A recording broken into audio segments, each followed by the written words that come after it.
Адреналин. Автор Тон-Тон, читает Кэт Уилд. Юнги на несколько минут зависает у ворот универа, докуривает. Мимо проносятся машины, гудят сигналками, рычат моторами. Он давно подумывает о том, чтобы добавить в какой-нибудь из своих треков рев двигателя. Но для этого нужна подходящая песня. А таких пока не предвидится. Все последние треки носят просветительский характер. Повествуют о проблемах в мире и трудностях Кореи. Освещают важные исторические события, и ни слова о гонках и драйве там нет. Юнги, впрочем, по этому поводу не очень переживает.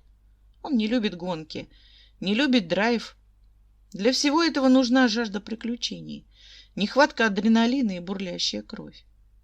А Юнги в свои 24 года уже порядком утомился от динамичной и стремительной сеульской жизни. Ему не нужен адреналин и приключения. Пусть об этом читают рэп какие-нибудь сосунки с цепями на шеях и в кепочках со стразами. Юнги не нужен драйв и бурлящая кровь. Юнги нужно отдать Сакджину книжки по истории, на которую он опирался в процессе написания последней песни, и вернуться домой, в свою уютную прокуренную нору. А Юнги тушит окурок прямо об ворота, отбрасывает его в сторону и в этот же миг чувствует цепкий колючий взгляд, вонзившись в затылок. На затылок у Юнги натянута шапка, но даже она не спасает от странного ощущения присутствия. Юнги расправляет плечи, высовывает нос из шарфа и оглядывается по сторонам. Он редко позволяет себе параноить и обращать внимание на какие-то там взгляды, но этот нынешний почему-то откровенно раздражает. Чутье Юнги не подводит. Неподалеку от ворот, прислонившись к потасканному мотоциклу, обнаруживается растрепанное нечто, похожее одновременно и на студента, и на уголовника. Нечто смотрит на Юнги задумчивыми темными глазами, сжимает в руках ядерно-синюю шапку и загадочно улыбается, полностью игнорируя окружающую его компанию таких же малолеток. Юнги морщится, уловив в взгляде плохо скрытый интерес. Закатывает глаза и отворачивается. У него слишком много дел, чтобы уделять внимание какому-то первокурснику, не имеющему представления о правилах приличия.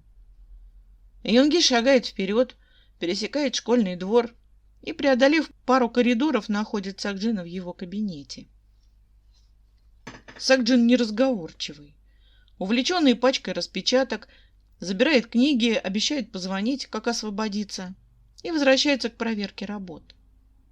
Сакджин окончательно вжился в роль преподавателя и, судя по всему, совсем забыл, каким придурком был в студенческие годы.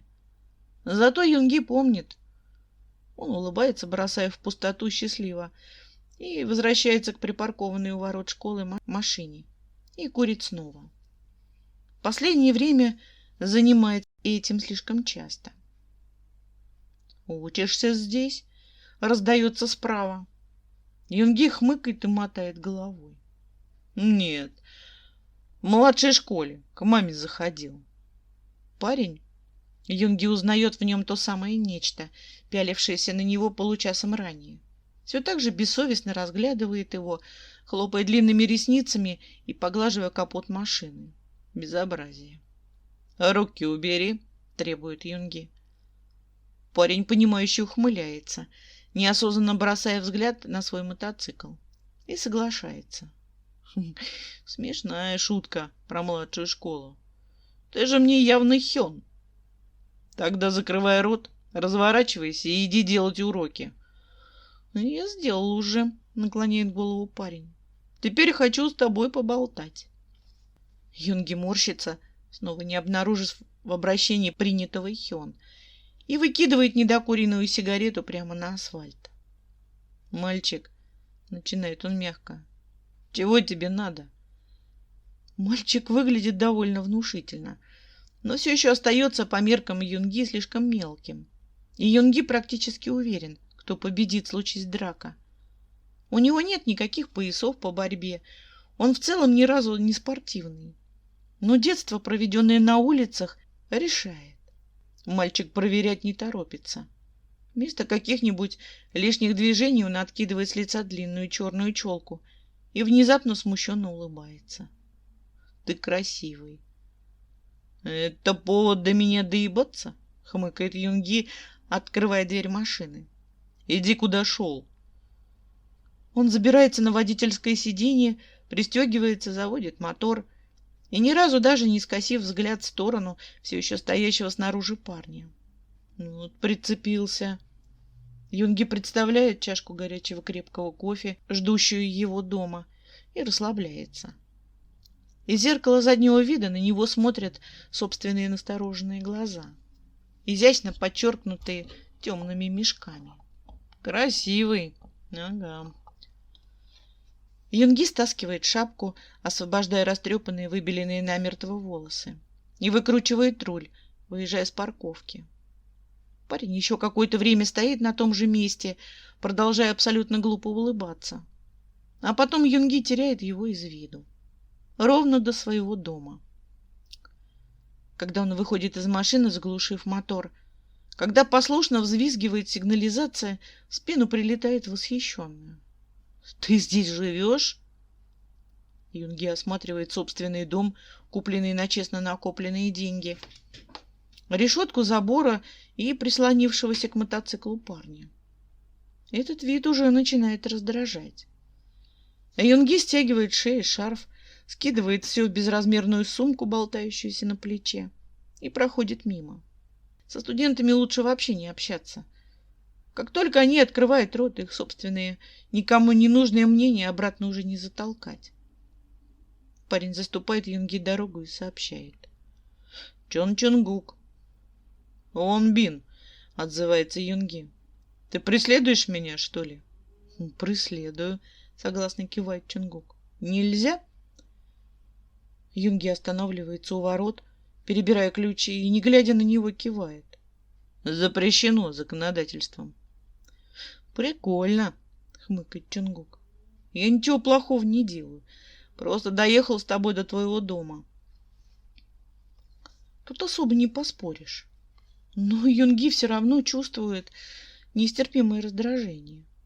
Он почти готов сформулировать посыл достаточно резко, но цензурно, когда в кармане начинает дрожать мобильник. «Ты кофе любишь?» — не отстает Чонгук, подбираясь ближе. Юнги закатывает глаза, вытаскивает телефон и прикладывает к уху. «Да». «Да, это хорошо», — улыбается Чонгук. «Что да?» — ворчит Намджун в трубке. «Где тебя черти носят? Я трек уже полчаса как отправил». «Не бухти!» — кривится Юнги и, наконец, находит нужный ключ. «Я уже домой захожу». Намджун бубнит еще немного про сроки, про ожидания и серьезных клиентов, а потом отключается, бросив короткое «пока». Он не обиделся. Юнги практически уверен. Стоит зайти в сеть, как в него тут же прилетит какая-нибудь новая, одобренная Намджуном песня. Юнги вспоминает предыдущие, неплохие, к слову, и полностью забывает о рядом стоящем парне. Парень, пользуясь этим, оказывается непозволительно близко и пялится на него в упор. Это раздражает еще больше. «Вблизи ты еще красивее», — сообщает Чонгук. «Пользуешься блеском?» Юнги выдыхает усталая. «Блядь, ну правда?» И машет ему рукой, указывая маршрут. «Понял», — пожимает плечами Чонгук и тепло улыбается. «Можно я тебе позвоню?» «Прямо сейчас?» — кривится Юнги. Чонгук шутку оценивает, смеется, откинув голову, и мотает ей же. «Нет, сейчас не буду. Ты же мне еще номер не дал». Юнги нравится это наивное еще. Оно почти заставляет его улыбнуться. Но парень откровенно заебал, и поощрять его не стоит. И Юнги разворачивается к дому, ничего не говоря. «А в гости можно?» — не отстает Чонгук. Ему нестерпимо хочется врезать. Совсем охренел. Юнги чувствует себя старым дедом, столкнувшимся с наглой малолеткой. В голове пролетают всевозможные фразочки, вроде «бессовестная молодежь», озвученные шепелявым голосом. «И в гости нельзя», — подытоживает он и толкает ворота, проскальзывая внутрь. «Отвали!» «Недружелюбный какой-то Вон Бин», — смеются за забором. Юнги демонстрирует средний палец, поднимая повыше, чтобы было видно за оградой, и вваливается в дом. В комнатах царит благословенная тишина. Банка с кофе на кухне дожидается своего часа. Компьютер, выведенный из спящего режима, тут же взрывается оповещениями о входящих сообщениях. Жизнь кипит. Юнги слушает новый еще сырой трек, присланный Намджуном, ловит пару песен, сохраняет их, пока пьет кофе, а потом окунается с головой в музыку. Единственное, с чем ему нравится работать — звуки, мелодии. Рев мотора от чего-то упрямо стоит в ушах. Часть 2. «А ты не любишь ранние подъемы, да?» — спрашивает Чонгук, стоит Юнги выйти на улицу. «А ты школу прогуливаешь, да?» Юнги закрывает дверь и оборачивается. Ничего не изменилось. Он вообще решил, что Чонгук никуда не уезжал, простояв тут всю ночь, если бы не смена одежды. Ко вчерашней легкой куртке прибавилась толстовка с кричащей надписью. И, о боже, кожаные штаны. Серьезно? Юнги лезет в карман за сигаретами. Этот вид надо срочно закурить. И обреченно стонет. Пачка оказывается отвратительно пустой. Вернуться в дом ему не позволяет гордость. Это будет выглядеть тупо. Выхода нет. Он поднимает глаза и сталкивается с Чонгуком взглядом. Чонгук широко улыбается и разводит руками. «Я с парнями на тебя поспорил», — признается он ни с того ни с сего. Юнги перебирает в уме несколько вариантов и предлагает: «Отдай им деньги». Чонгук снова раздражающе громко смеется и мотает головой. Юнги нужно залезть в машину, достать банковскую карточку, сходить до магазина, купить сигарет, вернуться домой. Он садится на капот своей машины, складывает руки на груди и интересуется. «В чем суть?» «Я должен тебя поцеловать», — честно раскрывает предмет спора Чонгук и, отталкиваясь от мотоцикла, подходит ближе. «Насколько поспорили?» Чонгук пожимает плечами, засовывает руки в карманы штанов, кожаных, штанов, и озвучивает. 10 000 вон. «У вас там гейская тусовка, что ли?» — лениво удивляется Юнги, разглядывая его из-под челки. Чонгук высокий, красивый, на гея совсем не похож. В такие моменты Юнги начинает верить в горячо любимый Намджуном гей-радар, наличие которого он приписывает всем геям. Юнги из этих только наполовину. Может быть, поэтому ни разу не угадал, сколько бы ни играли в это. Впрочем, Намджун не из этих вообще, но каждый раз угадывает со 100% попаданием. «Нет», — мотает головой Чонгук, — «они просто сказали, что ты на девчонку похож, а я пошутил, что целуешься, наверное, так же». Юнги чувствует, как начинает закипать что-то внутри. Что-то, заставляющее сжимать руки в кулаки и представлять, как хрустят от удара чужие кости. На девчонку, значит. Он выдыхает, процеживая воздух сквозь плотно сжатые зубы. Вдыхает обратно, расправляет плечи. Он взрослый, преуспевающий мужчина.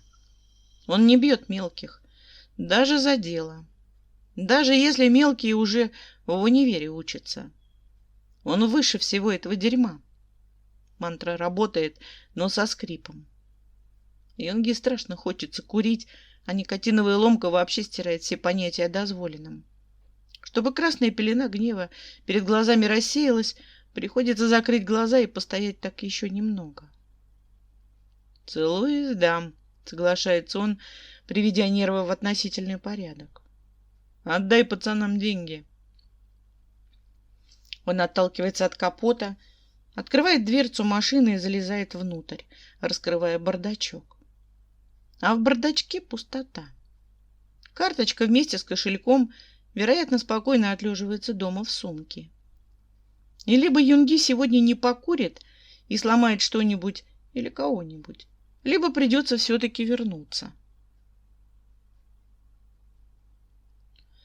Он сидит на водительском сиденье, разглядывает обтянутую кожей задницу, прислонившуюся к машине. Немучительно долго определяется с выбором. А потом все-таки решает.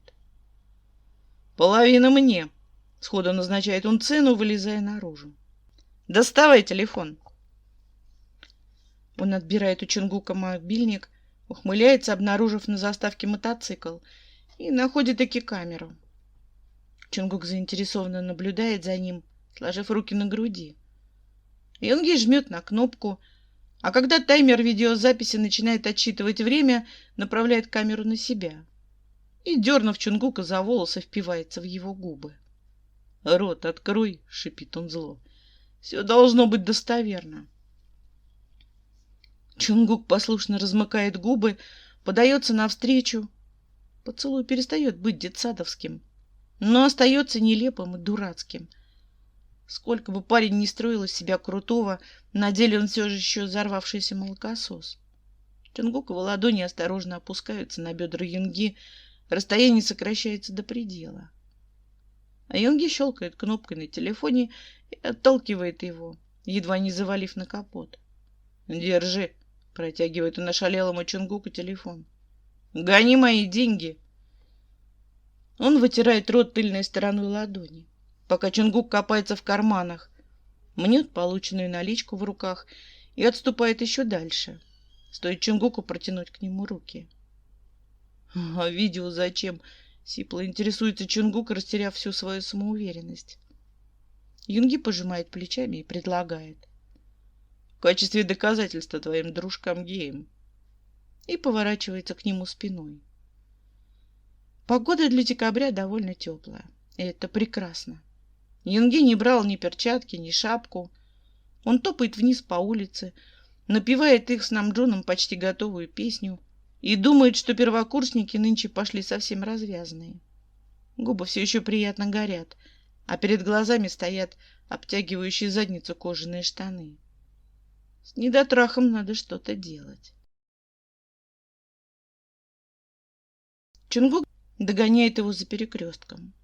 И Юнги слышит шум мотора, чувствует вторжение в личную зону, читает о появлении Чонгука в округляющихся глазах встречных прохожих. И это уже не очень круто. Оставалась небольшая надежда, что униженный и потрясенный студент все-таки свалит, растеряв спесь. «В кино не хочешь сходить?» — предлагает Чонгук, заступая ему дорогу. Мужик, оказавшийся поблизости, ускоряет шаг, не оглядываясь. А Юнги останавливается, поднимает голову и интересуется: «Ты меня на свидание зовешь?» А Чонгук неуверенно кивает, опуская глаза. Выглядит довольно глупо. Вообще вся эта ситуация откровенно раздражает. Юнги никогда не планировал склеить студентов. Он вообще детей терпеть не может. А этот конкретный студент раздражает больше обычного. Хотя бы потому, что крупнее и внушительнее других особей этого вида. И симпатичнее. «Я не собираюсь ходить с тобой на свидание, малой», — улыбается Юнги. «Я вообще не собираюсь с тобой никуда ходить. Мне просто нужны были деньги. Я оставил свои дома. И очень ленивый, чтобы возвращаться за ними. Но очень хочу курить. Ферштейн?» Чонгук, вероятно, не Ферштейн.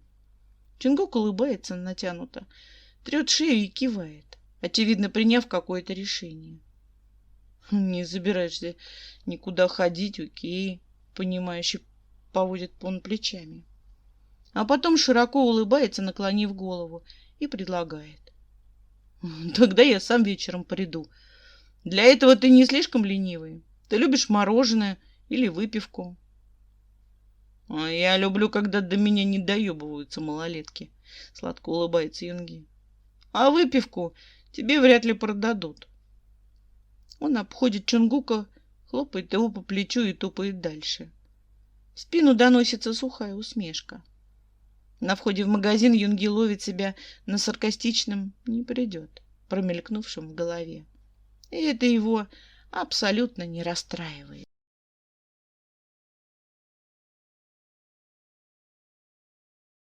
Часть 3.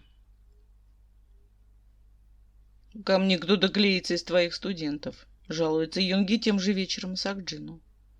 Сакджин закидывает одну свою бесконечно длинную ногу на другую такую же бесконечно длинную и пожимает плечами.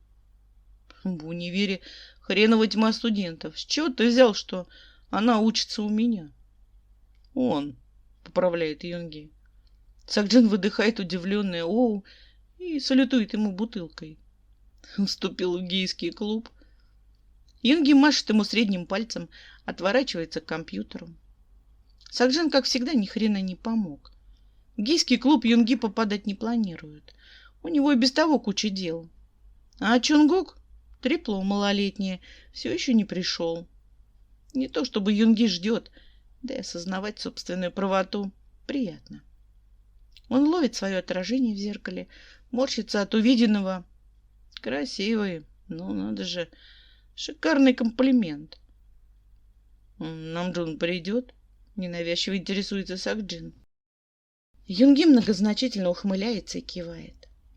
Вот кто давно в гейском клубе, хоть и продолжает упрямо это отрицать. Юнги, глядя на этих двоих, каждый раз становится дурно. Намджун приходит чуть позже, как обычно долбится в дверь, напрочь игнорируя звонок.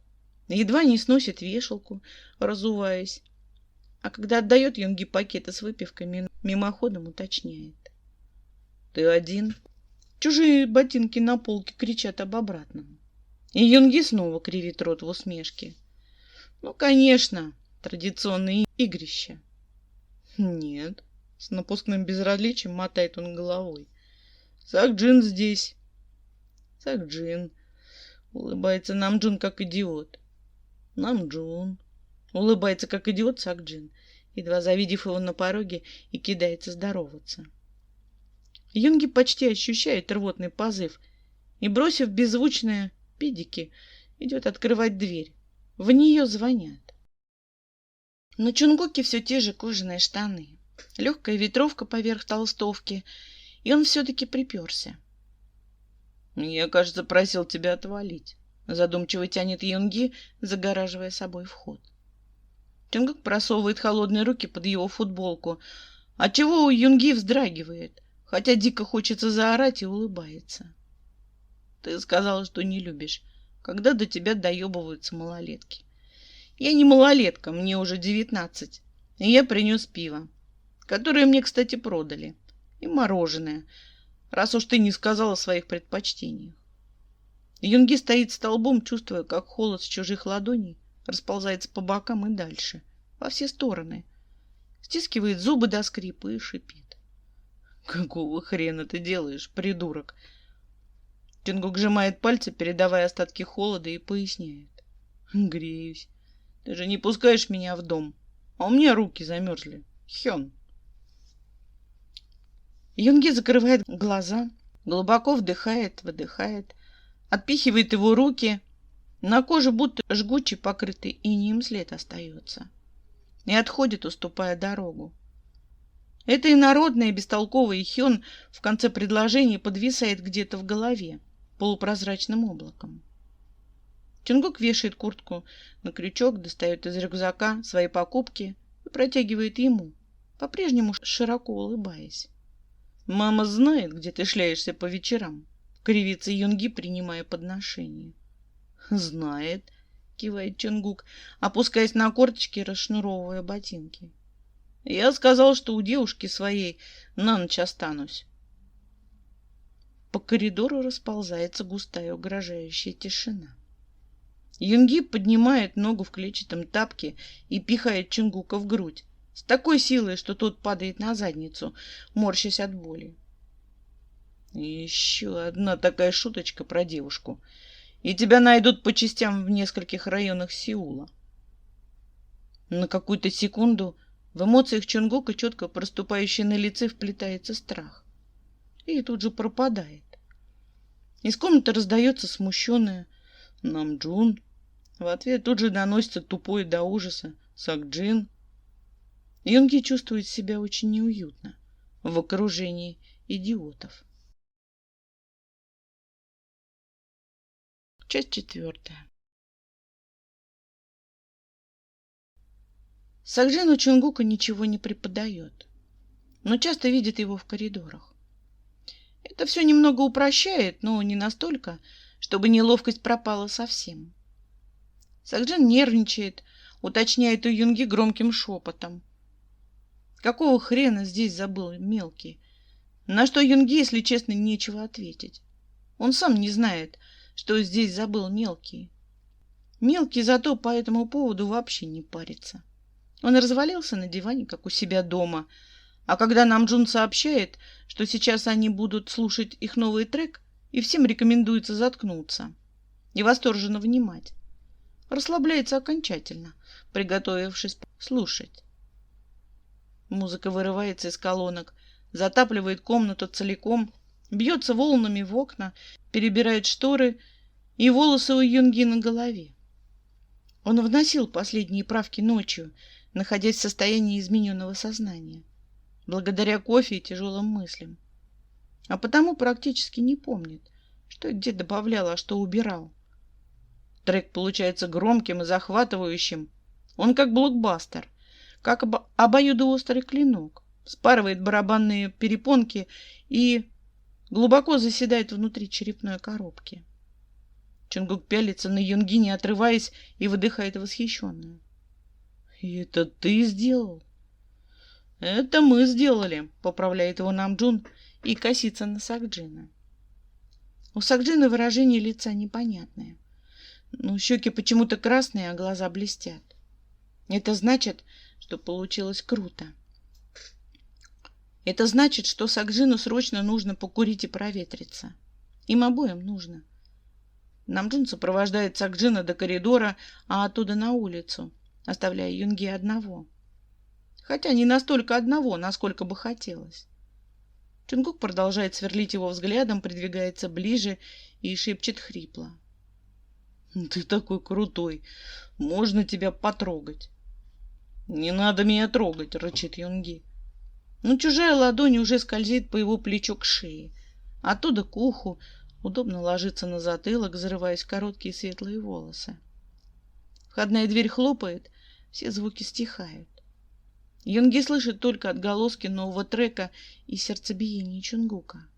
Чувствует его дыхание, обжигающие кожу горячие губы, накрывающие венку на шее. Это не поцелуй по расчету за пачку сигарет. Это гораздо хуже. Остро, пронзительно, как крик в ночи. Сердце бешено стучит в чужую руку, снова забравшуюся под футболку. Юнги перемыкает, как старую проводку. Ему и вмазать хочется, оттолкнуть и посмотреть. Что же будет дальше, желательно со стороны. «Давай встречаться», — шепчет Чонгук Юнги в губы. «Ты такой красивый. Я буду катать тебя на мотоцикле. Любишь мотоциклы? А потом найду подработку и буду жить с тобой». Перед глазами Юнги пролетает такое будущее, нелепое и яркое, как открытка из Лас-Вегаса. Он практически видит себя на кухне, разливающим кофе по 2 чашкам. Видит куртку Чонгука, висящую на вешалке в коридоре. Вздрагивает, когда сквозь эти видения пробивается горячий шепот. Пожалуйста, Хён, я хочу быть с тобой». Ебнулся совсем, хрипит Юнги, отталкивая его руки. «Ты меня 2 дня только знаешь». Чонгук улыбается, кусает его за ухо, мягко, почти невесомо тянет к себе, проводя пальцами по позвонкам. «Целых 2 дня», — шепчет он. «Круто же!» «Что насчет имени?» Улыбка у Юнги выходит кривая и жутковатая. «Как меня зовут?» «Мин Юнги», — озвучивает Чонгук и как-то по-детски утыкается носом ему в шею. «Я у Намджун Хёна узнал. Имя у тебя такое здоровское». Юнги жмурится, представляя, как будет бить Намджун Хёна ногами по почкам. И, не сдержавшись, охает, когда Чонгук наваливается на него, седлая его колени.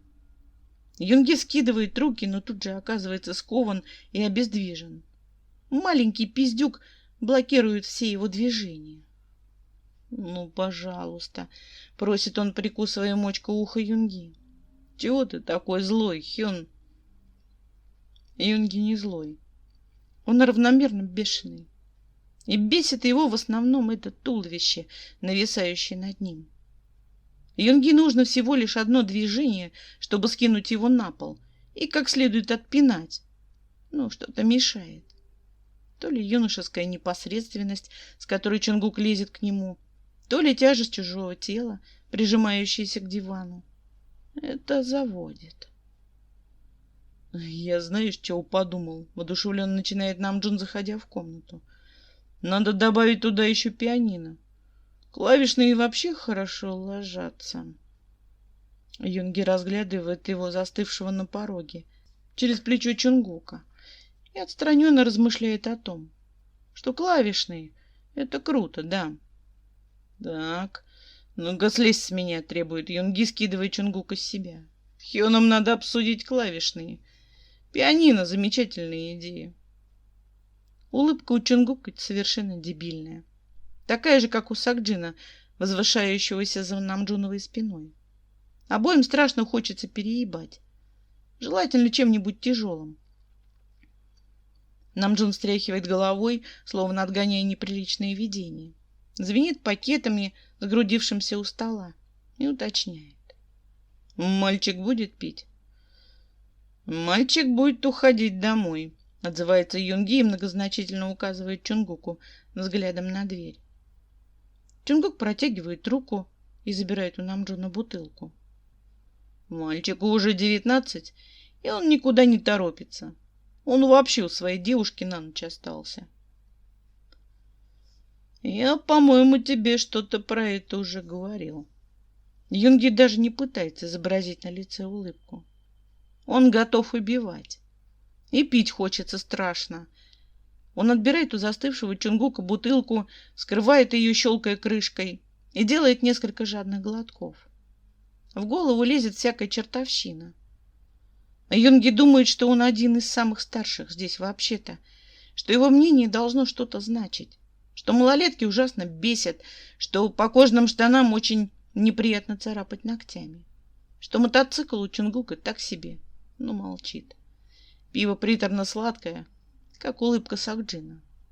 Пианино, клавишный. Прекрасная идея.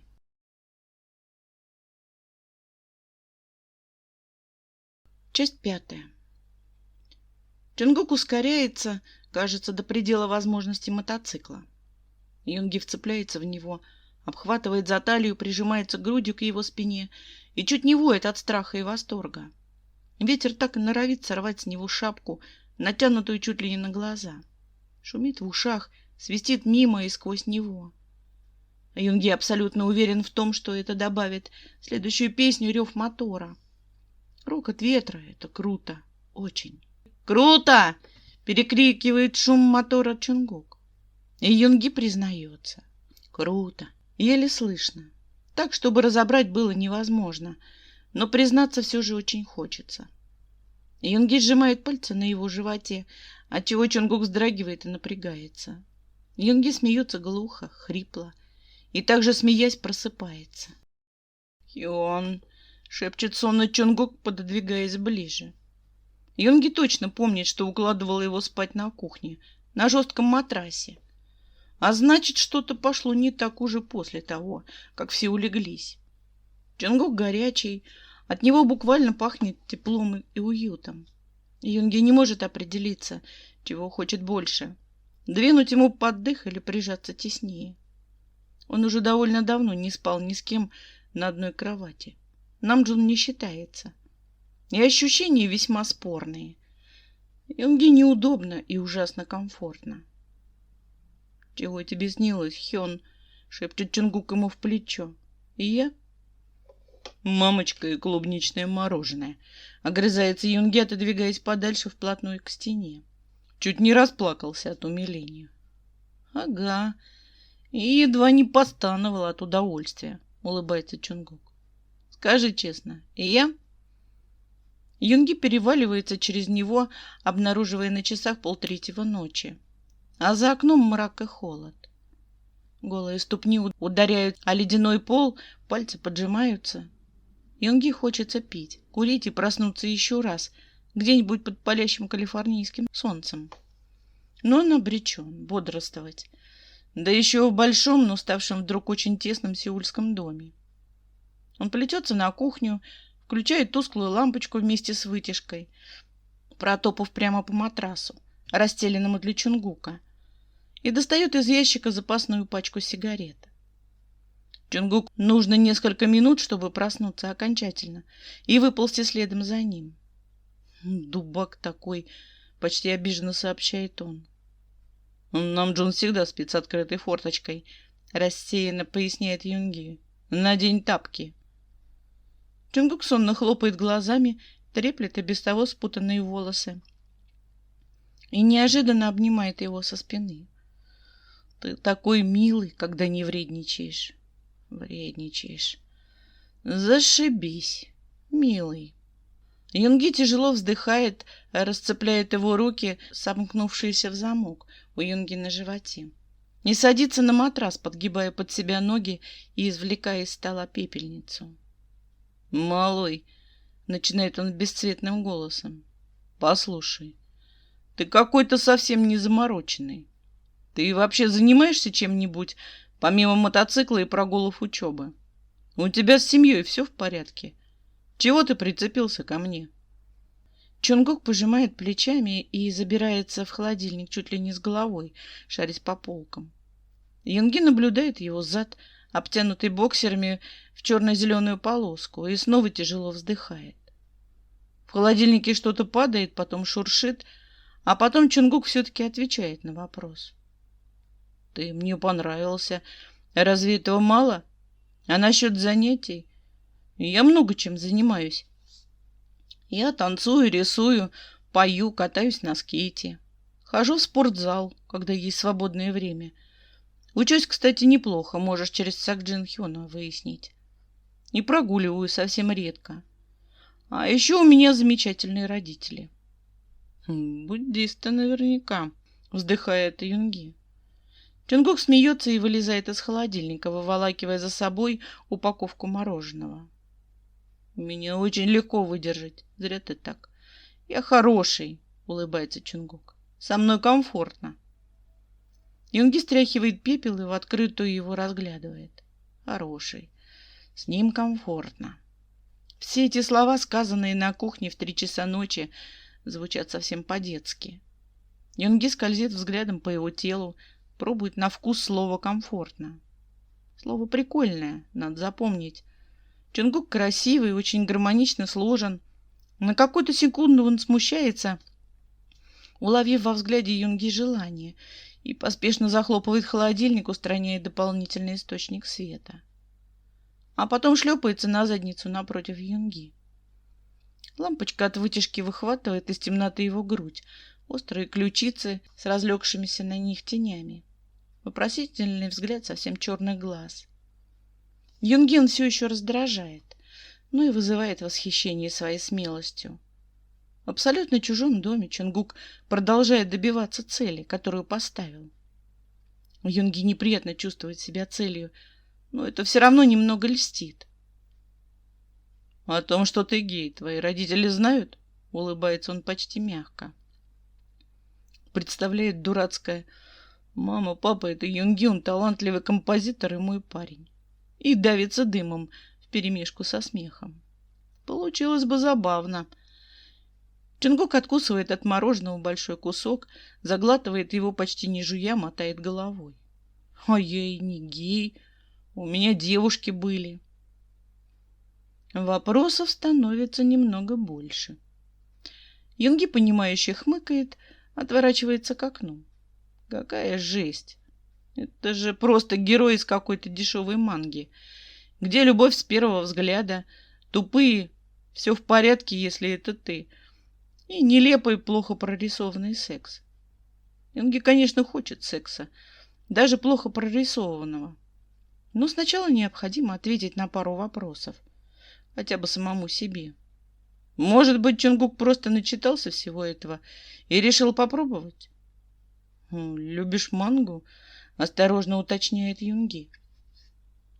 Чонгук смеется, привычно запрокинув голову.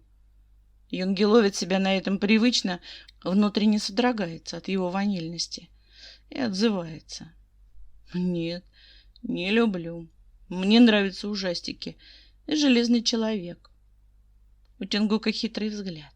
Растрепанная башка, а Юнги сидит напротив него, смотрит на все это, на широкую грудь, мускулы, на красивые ноги и в целом не по годам развитое тело. Стояк, заметный даже в полумраке кухни.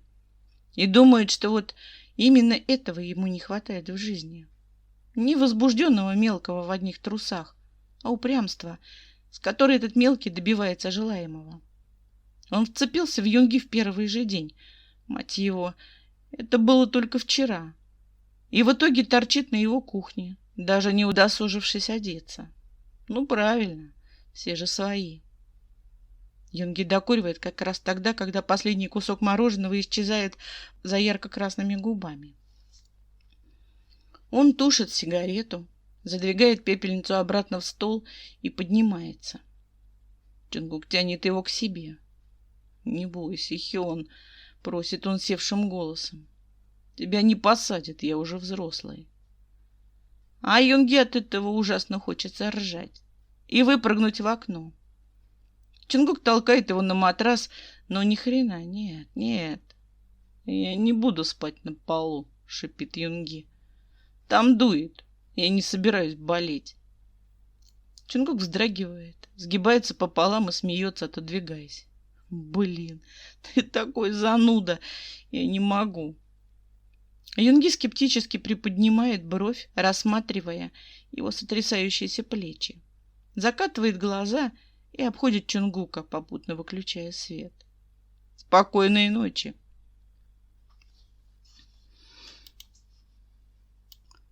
Часть 6.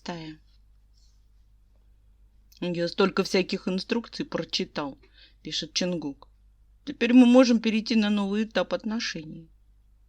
Юнги хватается за голову, жмурится до белых сполохов и очень надеется открыть глаза в другом мире, каком-нибудь параллельном, где Чонгук не заметил его у ворот универа, и где Юнги не дал ему номер своего телефона на 3-й день знакомства, где Чонгук не пишет дебильные смски и не рассчитывает на что-то сразу после прочтения каких-то невнятных инструкций. Блин, правда, инструкции. «Чтобы купить смазку, — пишет Чонгук, — нужен паспорт». «Тебе не смазка нужна, — зло шипит Юнги, — а мозги». «Что, прости?» — вежливо улыбается Хасок. Он мешает кофе аккуратной ложечкой и сам весь такой аккуратный и симпатичный, что Юнги, несмотря на бурлящее негодование и раздражение, умудряется выдавить из себя ответную улыбку. С Хасоком их связывает многолетнее теплое, как вязаный шарф, дружба, замешанная на совместных походах в кафе и любви к музыке. Хасок здорово танцует, идеально чувствует ритм, а еще давно привык к Юнги, какой бы он задницей ни был. «Я закончил с учебой», — пишет Чонгук. «Ты где?» Юнги убирает телефон в карман, придвигает к себе кофе.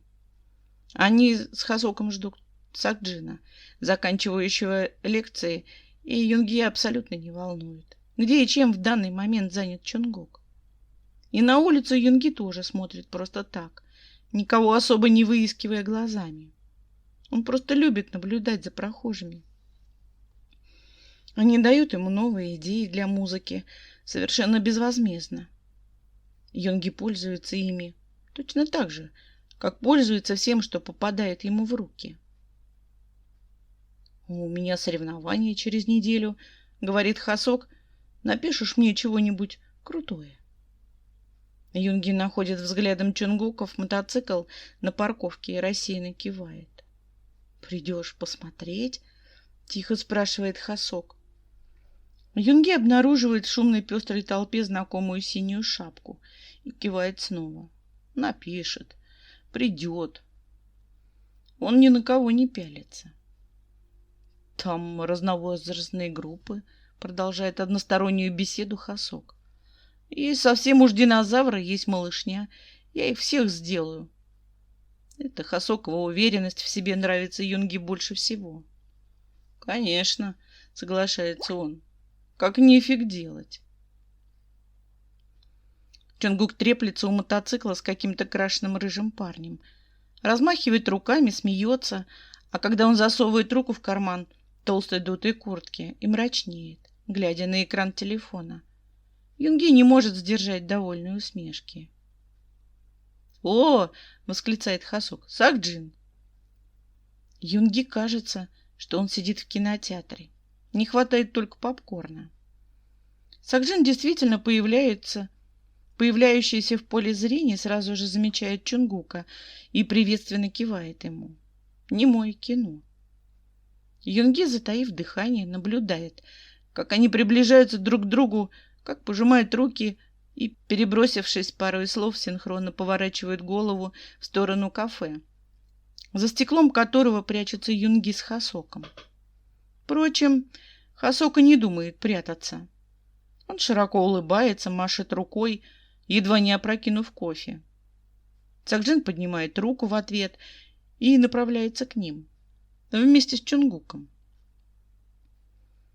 Юнги криво ухмыляется, поймав на себе растерянный взгляд, и отворачивается.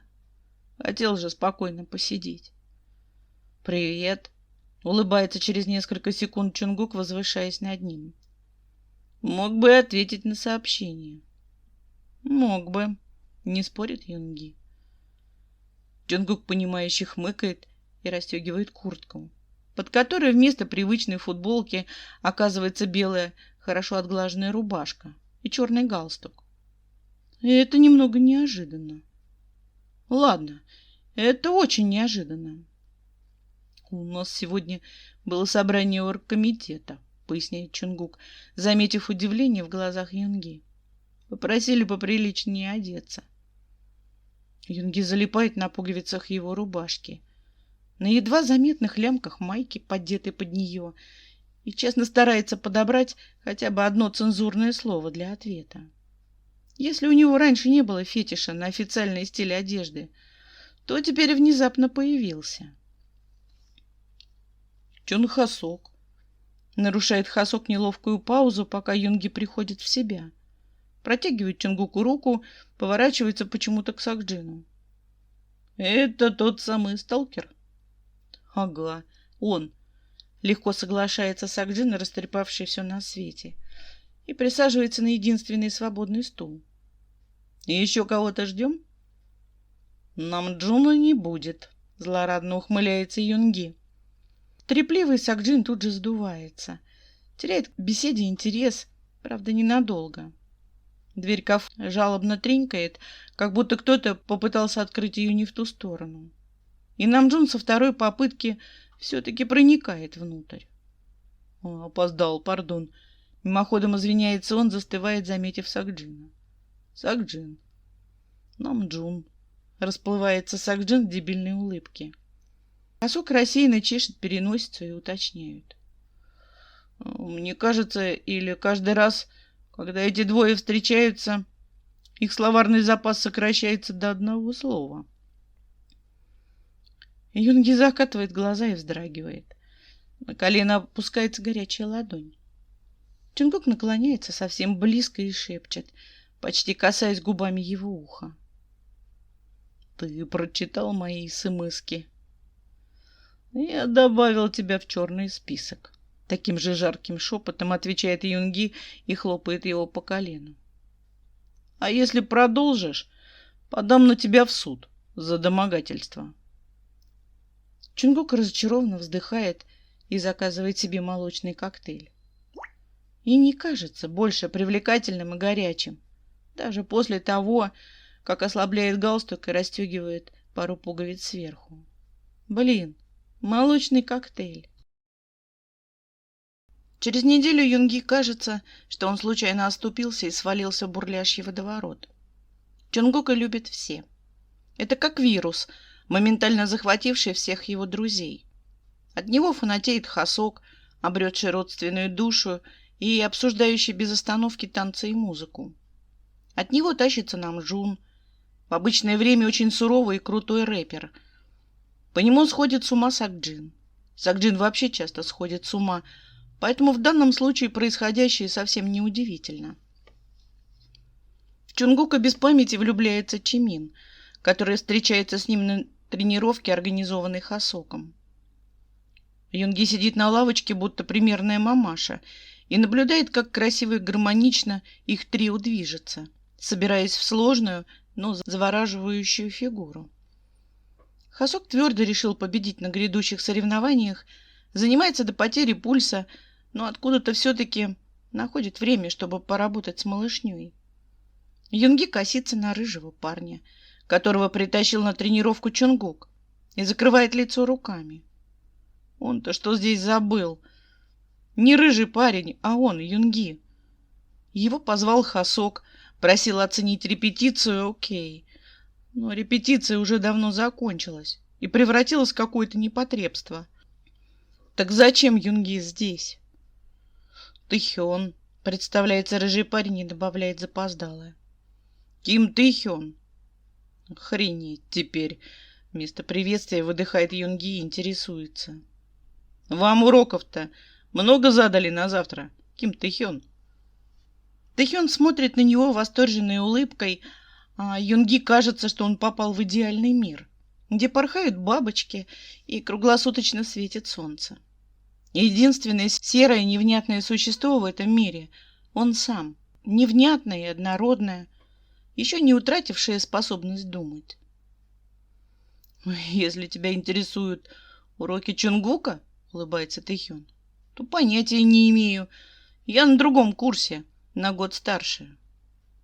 «Совсем взрослый», — изгибает краешек губ в ухмылке Юнги и давит себе желание потрепать его по волосам. Наверное, это уже перебор. Тэхён придвигается к нему ближе на расстоянии общей тайны и уточняет. «А вы с Чонгуком встречаетесь, да?» «Знаешь, Тэхён», — театрально округляет глаза Юнги, — «Чонгук — единственный, кто так думает». Тэхён звонко смеется, напоминая Юнги какую-то фею из детского мультика, и кивает. Чонгук такой, да, только Хён. Тэхён продолжает улыбаться, но до глаз эта улыбка не доходит. Не обижай его, пожалуйста, а то мне придется искать какие-то способы обидеть. Юнги смотрит на него в упор и предлагает. Не говори ничего, о чем потом можешь пожалеть. Прости, Хён. Как ни в чем не бывало, сияет Тэхён и стартует со скамейки, наваливаясь на Чонгука, получившего передышку. Чонгук ругается, отпихивается всеми конечностями, валится на пол и все-таки смеется. Юнги вообще не до смеха. Он переводит взгляд на Чимина, с восторгом вливающегося в этот бардак, на Хасока, прикрывающего улыбку полотенцем, и все еще не совсем понимает, что забыл здесь. Юнги не очень разбирается во всем этом, да и желания особого не имеет. Но тут же явно какая-то своя атмосфера. Жизнь кипит. И его, Юнги, жизнь кипит совсем по-другому. Для сравнения, его жизнь похожа на унылый ведьмин котел, в который сбрасываются несъедобные вещи, чтобы на выходе получить зелье. А тут он встречается взглядом с Чонгуком и поднимается. А тут какой-то веселый и пестрый супчик. Очень полезный и бодрящий. Нахрен это все. Юнги не хочет в суп. Юнги хочет вернуть свою уютную и теплую жизнь, где он не думает так часто о каком-то левом полудурке. И где этот полудурок вообще не фигурирует. Юнги ненавидит, когда кто-то лезет с исправлениями в его тексты и в жизнь. Он вваливается в машину, преодолев снежную завесу, заводит мотор. Было бы круто переехать, сменить номер, но этот засранец так просто не отвяжется. Его любят все, просто все. И совершенно точно выдадут ему любую информацию, стоит только сделать щенячьи глазки. Окна в машине запотевают. Улицу, освещенную фарами, засыпает крупным снегом. Юнги скучно. Ему всегда чертовски скучно, за исключением тех моментов, когда в руки попадает какой-нибудь искалеченный трек, требующий срочной реанимации. Или когда в голове среди трухлявых развалин появляется новый, еще не оформленный, который сам просится на бумагу. Все остальное время Юнги спит. Он передвигается, общается, улыбается иногда, но все это время не просыпаясь. И это клево. И это было раньше. Сейчас Юнги выдергивают из сна с такой силой, что он даже зацепиться за что-то не успевает. Юнги очень любит спать. И так в обычном смысле. И ему безумно не нравится, когда его будет. Хён стучат в стекло. Юнги Хён. Чонгук стоит на улице в футболке и шортах. Снег ложится ему на плечи, запутывается в волосах. Он явно не из тех, кому посчастливилось родиться с мозгами, или продумывает все до мелочей. Юнги ведь не может не впустить почти раздетого придурка в машину. Юнги выкручивает руль и съезжает с парковки. Минут через 5 включает музыку, чтобы перебить назойливо вибрирующий мобильник. Юнги не хочет просыпаться. Но попытки его разбудить такие настойчивые, что сил бороться не остается. От Чонгука абсолютно никак не отделаться. Телефон затыкается, а когда Юнги останавливается на светофоре, приходит смс-ка. «А я заеду вечером», — пишет Чонгук. И добавляет идиотский смайлик. Где-то в это мгновение рождается план. Если Чонгука не получается отпихнуть, то его надо притянуть как можно ближе. Он сбежит сам. Инструкции? Смазка? Хорошо. Юнги заезжает в ближайшую аптеку, выходит оттуда со всем необходимым. Курит на парковке, вглядываясь в чернеющее небо. Что-то он заигрался во всю эту школьную любовь. В машине гремит басами музыка. Юнги почти придумывает новую песню, когда сигарета заканчивается. Где-то в середине этой песни обязательно зарычит мотор. Чонгук приходит около 9. Наверняка снова соврал маме. Представив эту ложь, Юнги сжимает кулаки, мимоходом оглядывая себя в зеркало, и открывает дверь. Чонгук растрепанный, со спортивной сумкой на плече, в распахнутой куртке. «Только закончили», — улыбается он. «Хасок Хён такой...» Он не успевает договорить. Юнги дергает его на себя, вцепившись в ворот толстовки, и перетаскивает через порог. Сумка стукается об пол с тяжелым хлопком. Чонгук округляет глаза, а потом закрывает их. Ну, конечно, в фильмах, в книгах же все целуются так. Истинная любовь, все дела. Юнги больно кусает его за губу, хорошо бы до крови, и сдергивает с него куртку, едва не повалив их обоих на пол. Чонгук очень старается. Это так наивно и смешно, что Юнги на какой-то момент становится стыдно. Но он обнаруживает под курткой тонкую черную майку, а ниже все те же кожаные штаны. Чонгук то ли подготовился, то ли просто сам от них без ума. Он стонет Юнги в губы, обнимает его, прижимая к себе вплотную. Главное, не затягивать. Юнги метким пинком захлопывает дверь и тянет Чонгука в комнату. На краю стола жирным намеком возвышается тюбик со смазкой и коробка презервативов. Чонгук, замечающий их, выглядит очень забавно. Очень. Юнги кусает его за бордово-красное ухо и просит сипло: «Ну, не стесняйся». Он стягивает с Чонгука майку, прижимается ртом к шее. и с плохо скрываемым наслаждением оставляет на смуглой коже темную кляксу засоса. Попробуй, объясни это маме. Чунгук откидывает голову, цепляется за него, едва удерживаясь на ногах. Юнги слышит краем уха, как взвизгивает молния на его толстовке. Окей, если бы у него было чуть больше времени, он бы обзвонил всех своих друзей и попринимал ставки. На каком моменте Чунгук испугается и свалит? Если бы у него было больше времени, и если бы его друзья поголовно не втрескивались бы в этого Чунгука. Юнги представляет, как они расстроятся, отгоняет эти мысли подальше. Нахрен. Это его жизнь. Как бы он не любил своих друзей, а он их все-таки любит. Переламывает свое уютное существование под какую-то первогодку, у которого, вероятно, просто бесятся гормоны. Нет никакого желания. Чунгук спотыкается о диван и падает на него, успешно завершая маневр. Юнги наваливается на него, царапает короткими ногтями грудь, шепчет. «Я надеюсь, ты сказала маме, что придешь утром и очень уставший».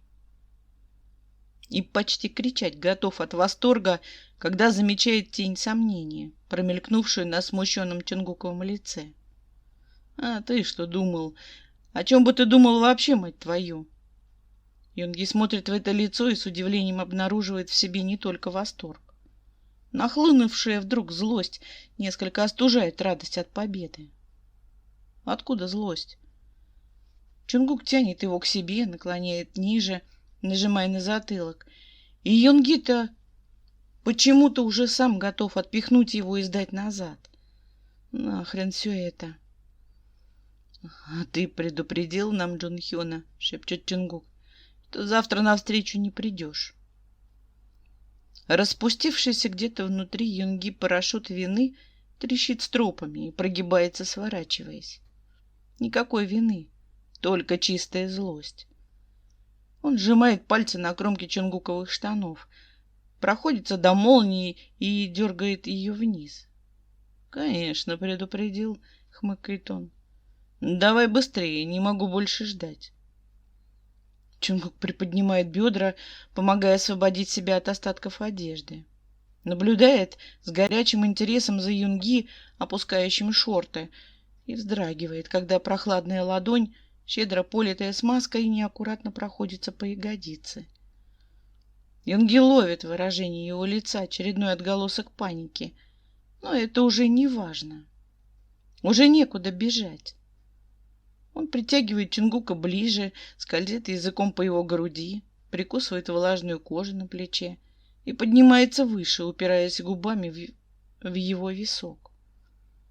— Чунгуке, раздвинь ноги, пожалуйста. Хён, стонет Чунгук и не двигается.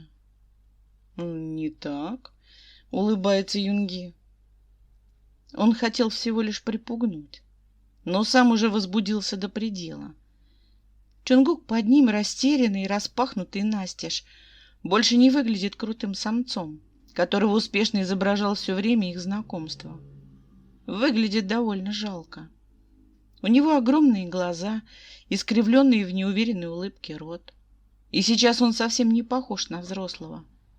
Его хочется потрепать по волосам и выебать так, чтобы стоять не мог. Юнги тянет вперед руку, не испачканную в смазке, и неожиданно мягко, даже себя поражая, гладит его по щеке. — Чунгуки, ты как? — Я... Начинает он, спотыкается, краснеет, отворачивается. — Хён? — Нет, — качает головой Юнги. — Это я, Хён. Он трется стояком от Чунгуково бедро и чувствует, как тот ощутимо вздрагивает и подается назад. Блять, как же все это бесит. — Погоди, — бросает Юнги, поднимаясь. — По-моему, телефон звонит. Он плетется на кухню, с трудом натянув шорты, и садится на табуретку. Никакой телефон не звонит. Телефон вообще в куртке в коридоре. Юнги достает сигареты, включает вытяжку.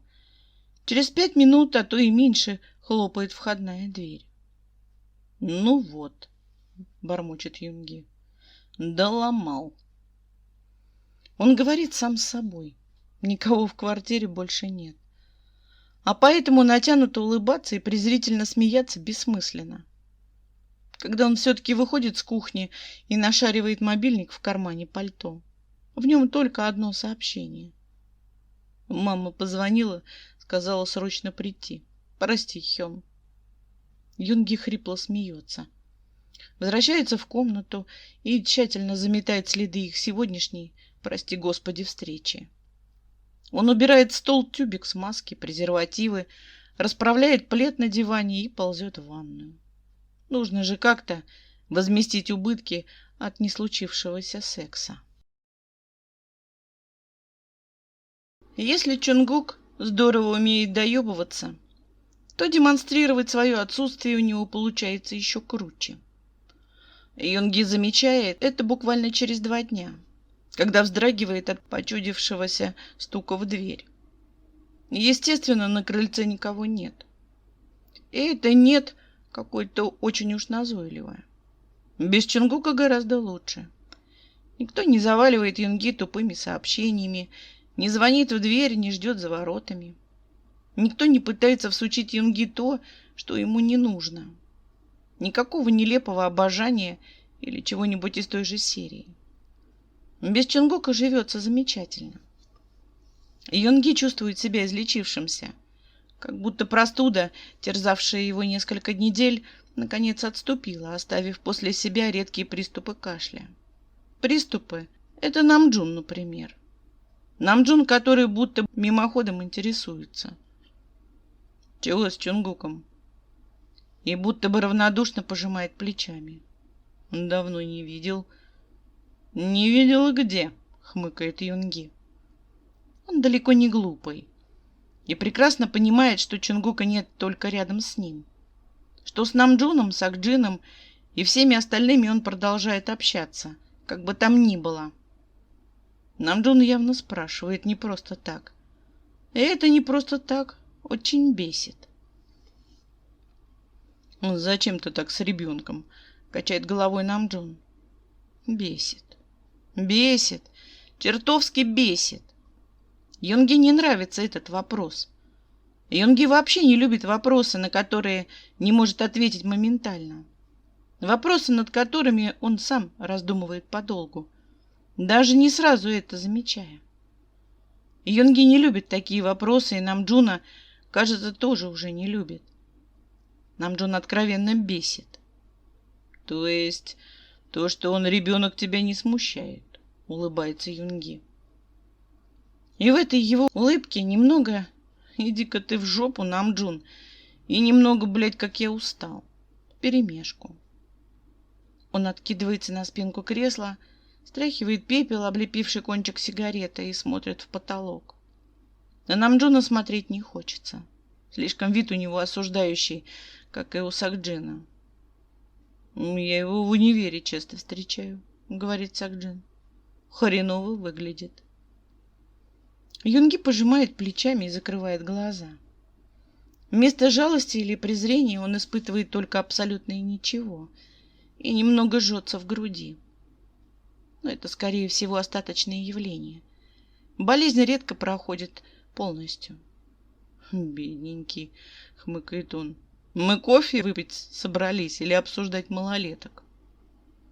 «Мотоцикл разбил», — говорит Хасок, будто не слыша его. «Звонил мне, спрашивал, нет ли у меня знакомых ремонтников, чтобы подешевле». Юнги отпивает кофе и смотрит в окно. Задолбали. Жуть, как хочется встать и уйти, не прощаясь. Но в последнее время, во время без, потребность в общении у него возросла до критического максимума. Правда, он скорее повесится на проводе от компьютера, чем признается в этом хотя бы самому себе.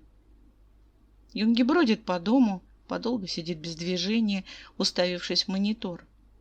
А при первой же возможности сваливает. Стоит кому-нибудь позвать. И если бы не гордость, Юнги звал бы сам. Ему не хватает чего-то. Ужасно не хватает. И даже мысль об этом раздражает пиздец как.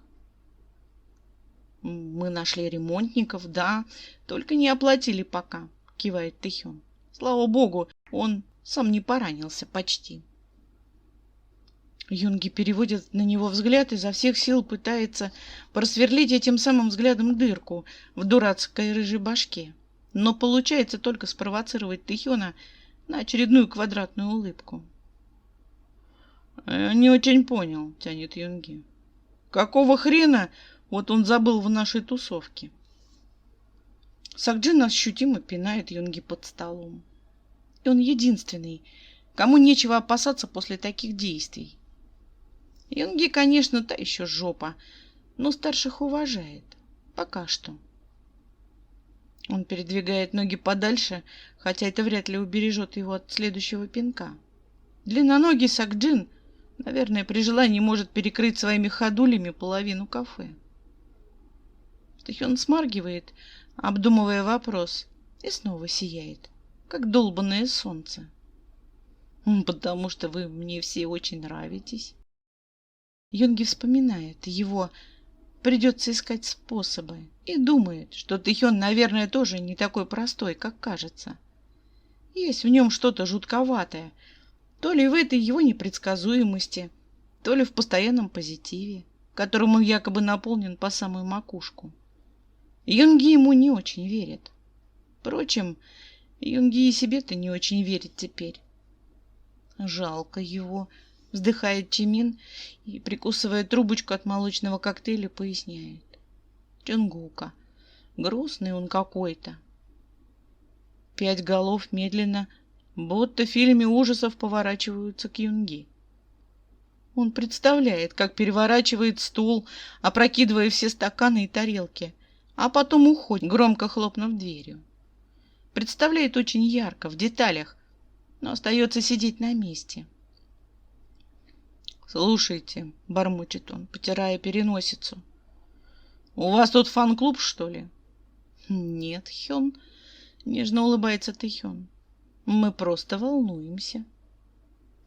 Они волнуются. «Они волнуются», — думает Юнги, возвращаясь домой в гордом одиночестве. «За Чонгука». Эта мысль крутится у него в голове без остановки, как волчок из фильма «Начало».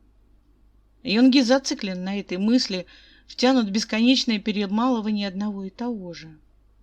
Он вспоминает испуганное лицо Чонгука и тут же стирает его из памяти. Это все херня. Это было необходимо. Он курит на крыльце, а потом, докурив, остается сидеть, глядя в пространство перед собой. На улице ужасно холодно. Куртка, накинутая на плечи, практически не согревает. Но Юнги упрямый, ему надо разобраться. Или забить. Лучше разобраться.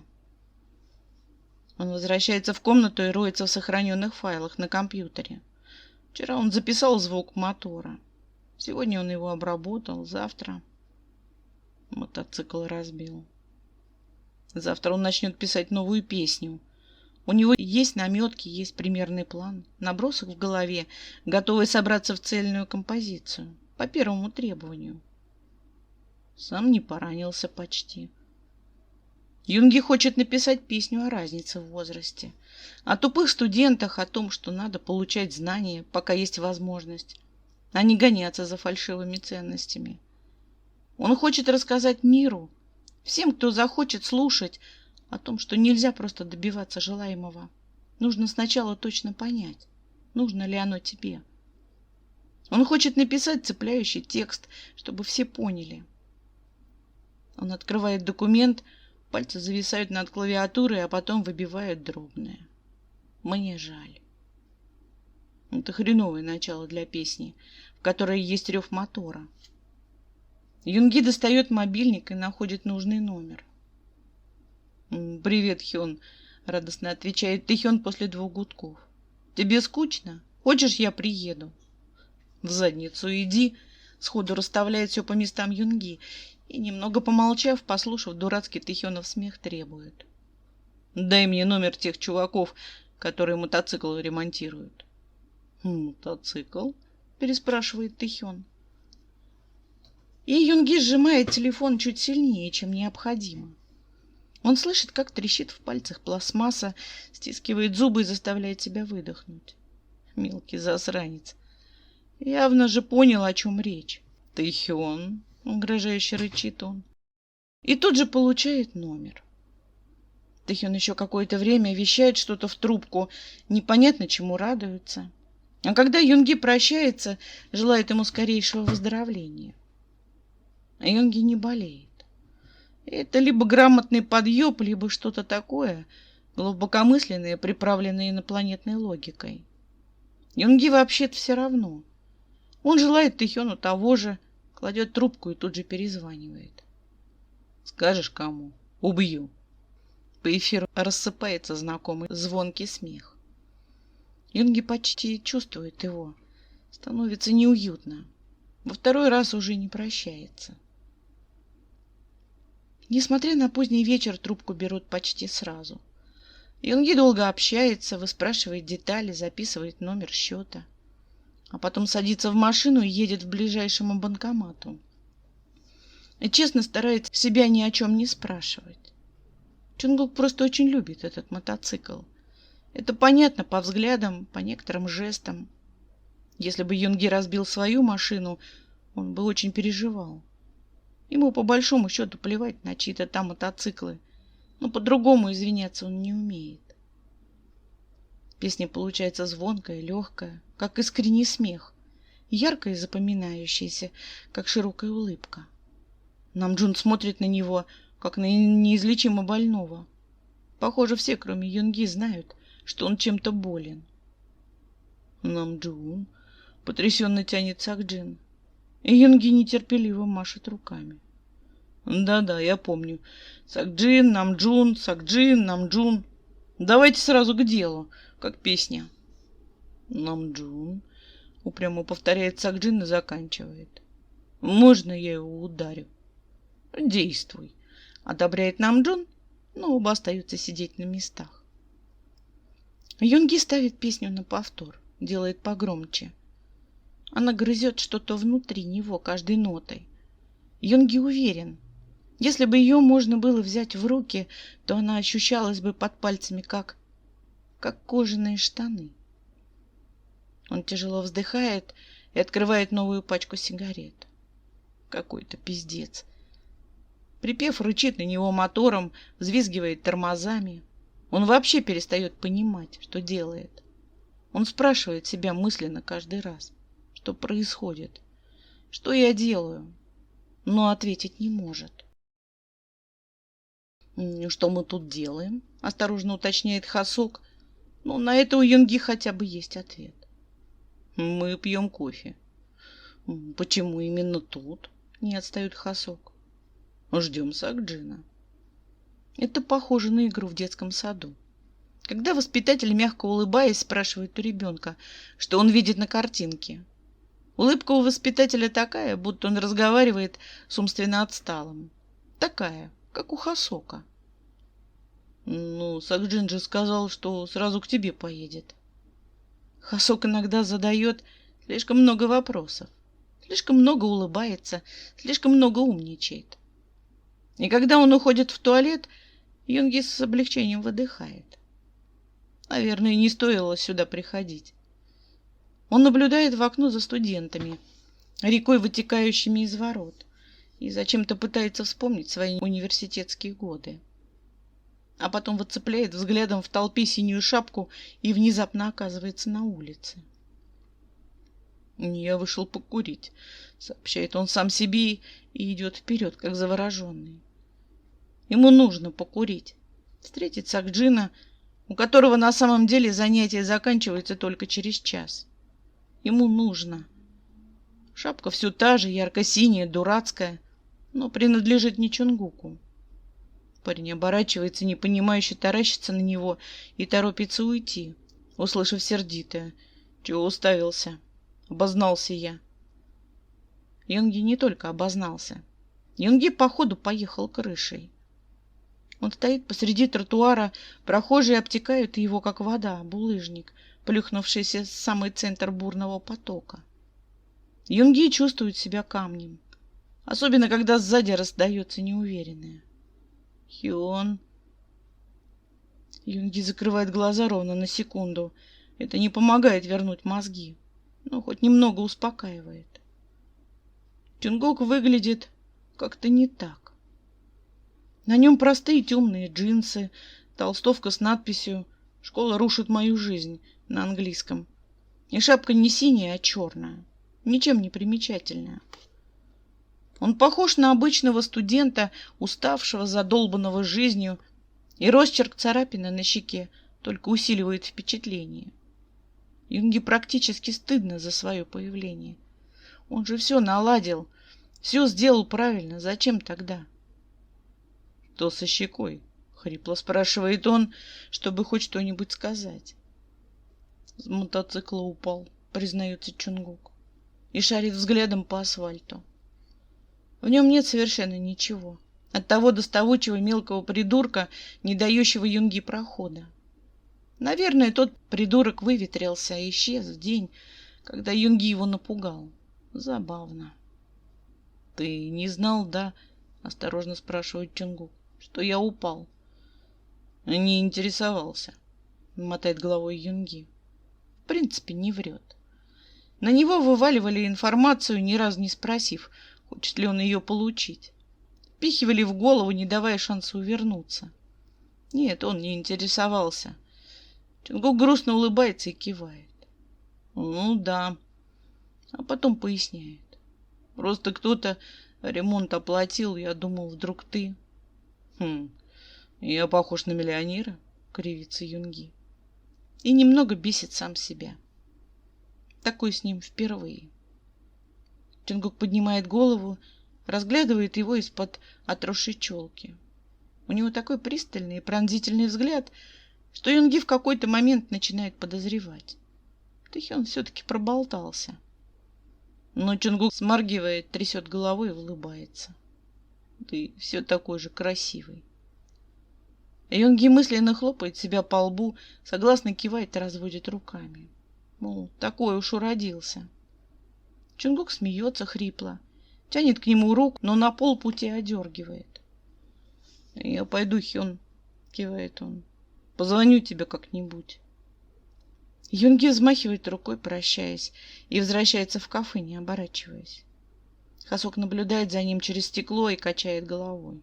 — Вот просто сразу заткнись, — просит Юнги, ввалившись внутрь. Он пьет свой кофе, несмотря на то, что тот остыл. Пялится в окно долго-долго, не замечая, как приходит Сакджин. А потом, когда Сакджин и Хасок устают сверлить его понимающими взглядами и заводят какое-то жалкое подобие беседы, сообщает. Я хочу перекрасить волосы. За окном кафе совсем темно. Стекло достаточно точно передает его отражение. В отражении Юнги бледный, с этими своими белыми волосами. И тупой. Пиздецки тупой. Он кивает, подтверждая только что сказанные слова, будто ставит печать под своим решением, и поднимается. А когда через 2 часа приезжает домой на фоне из сине-черных волос, его лицо выглядит бледнее, чем обычно. Синяки под глазами становятся заметнее раза в 2. Но Юнги нравится. Ему очень нравится. Он валится в кресло, включает компьютер и запускает песню. Ту самую. Других он пока не написал. Мотор рычит, музыка взрывается стонами и хрипами. Это то, что можно сказать, только переконвертировав слова в ноты. Мелодия бесконечная, закольцованная кнопкой повтора. Кружится, кружится, набивается в комнату слой за слоем, вытесняя воздух. Юнги почти не дышит, улавливая каждый изгиб. Звуки осыпаются на пол, собираются в горы, просачиваются под мебель, под прикрытые веки. И из-за них ничего почти не слышно. Звонок Юнги улавливает кожей, а не ушами. Он бросает взгляд в окно на снова начавшийся снег и идет открывать. Спину будто ножом ударяет хриплое «Мне жаль». Песня началась заново. «Хён, блин!» — шепчет Чунгук. «Напугал!» Он стоит на пороге, глупо подняв руку для второго звонка, и пялится на Юнги. Глаза у Чунгука огромные, темные, как ночные окна домов. Волосы присыпаны пеплом, по недоразумению похожим на снег. Юнги в спину толкает его новая песня, не иначе. Он шагает ближе, засунув руки в карманы шорты, беззлобно бросает. Зачем пришел? Тупо красился. Будто не слыша его, шепчет Чунгук. Прикольно, но непривычно. Чего тебе надо, малой? Устало вздыхает Юнги. Чунгук делает шаг навстречу. Снежная завеса расступается, пропуская его вперед. Ты так выглядишь моложе, улыбается и Чунгук. Мне нравится. Ты меня сейчас старым назвал? Хмыкает Юнги, подцепляет его за воротник куртки, слегка встряхивая. Ударишь меня за это? Широкая усмешка выползает на Чунгуково лицо. Проявляет на щеке ямочку. Юнги сжимает кулак сильнее, дергает еще раз. Чунгук, повинуясь его руке, двигается ближе. «Как же ты меня бесишь!» — бормочет Юнги. Между их губами расстояние в несколько миллиметров. В несколько несказанных слов. Из комнаты доносится неловкое, мне жаль. Чунгук сцепляет пальцы на его запястье и шепчет. Ты меня тоже не представляешь, насколько. Расстояние сокращается. Юнги осторожно пробует его губы на вкус, как в первый раз. Чунгук горячий, влажный, как будто пробежал несколько километров. Он сжимает футболку у Юнги на спине одной рукой, второй скользит по его запястью, прокладывая путь к ладони. Пальцы сплетаются. Юнги вдыхает его запах, густой и теплый, как кофе с молоком. Юнги не любит кофе с молоком.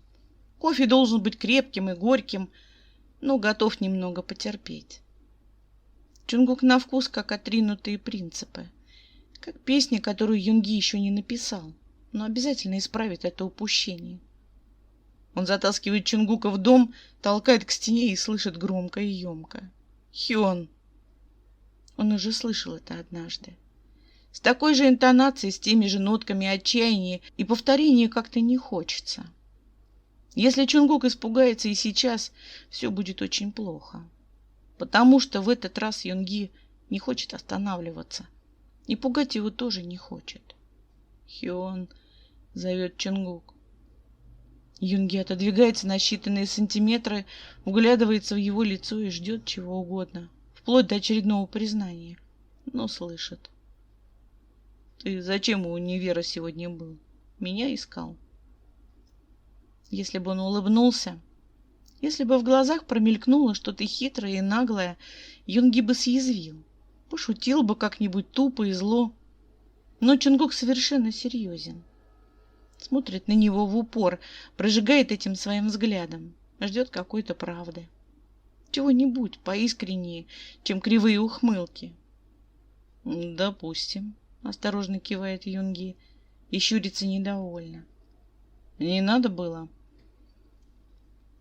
Чунгук шумно сглатывает, хватается за его футболку и тянет вверх. «Ты», — шепчет он ее слышно, — «не выкинула еще те коробочки». А Юнги хотел, конечно, но руки не дошли. Хорошо прожаренная палочка картошки фри как раз пролетает над столом, над соусом, над салфетками, когда Чунгук уверенно заявляет. Мы встречаемся. Тэхён, запустивший картошку в полет, замирает, так и не опустив руку. Чимин, в которого картошка прилетает, даже не дергается от прямого попадания в лоб. Хасук улыбается краешком губ и смотрит на Юнги. Юнги может выдержать многое.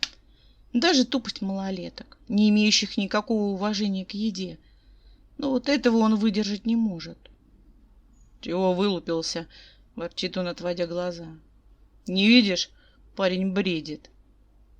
Он спихивает ладонь Чунгука со своего колена, складывает руки на груди крест-накрест, защищаясь, и давит в себе сильное желание закурить прямо в кафе.